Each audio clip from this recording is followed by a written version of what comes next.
Well, good morning, everybody. And look, it is good to be back. It's good to be back here in Sydney and back at Parliament and back in the role as a Deputy Premier. And I just want to firstly say thank you to everybody that reached out.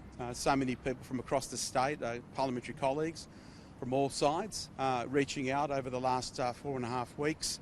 I want to thank Paul Toole for stepping up as Deputy Premier, Acting Deputy Premier, and leading the National Party over the last 4.5 weeks and traversing through policy, keeping the party going, fighting for the regions and the bush. And I'm just in a place where I'm ready and firing to get back and work for the people of New South Wales.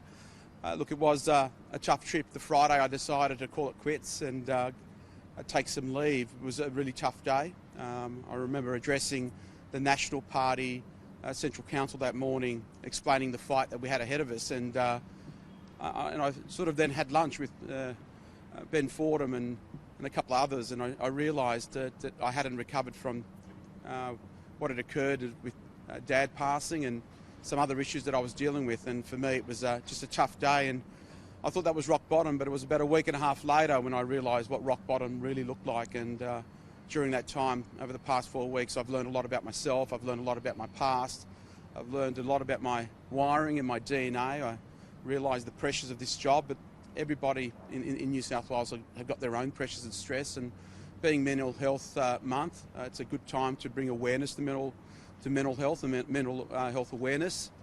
It is important that you look after yourself, not just physically but mentally and emotionally. But you know, it's been a good two weeks, I think, now that I've been slowly getting better and stronger, and to the point where my doctor said that I was ready to come back to work, and I'm really comfortable with that. It's great to be back, and with that, I'm looking forward to the day and catching up with colleagues, catching up with some of you guys, and seeing what's ahead of us. So I'll leave it at that. I'm happy to take questions. Thank you.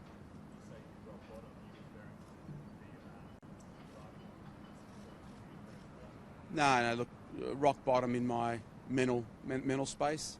You know, I remember being at home, struggling to get out of bed. I know I had a doctor's appointment on a particular day, and it just was a challenge, and you think you can't get out of it.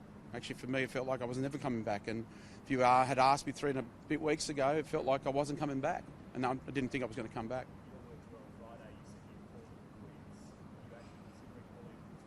Yeah. I was at the Central Council talking to the party. I remember my speech, I was quite emotional. And in the back of my head, I kept thinking, do I just announce today it's all over? I can't do it anymore. And I'm glad I didn't do that. I'm glad I actually chose to have the time out.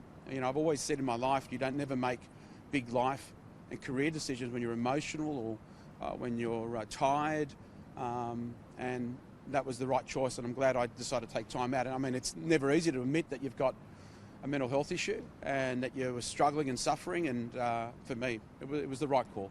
What's made you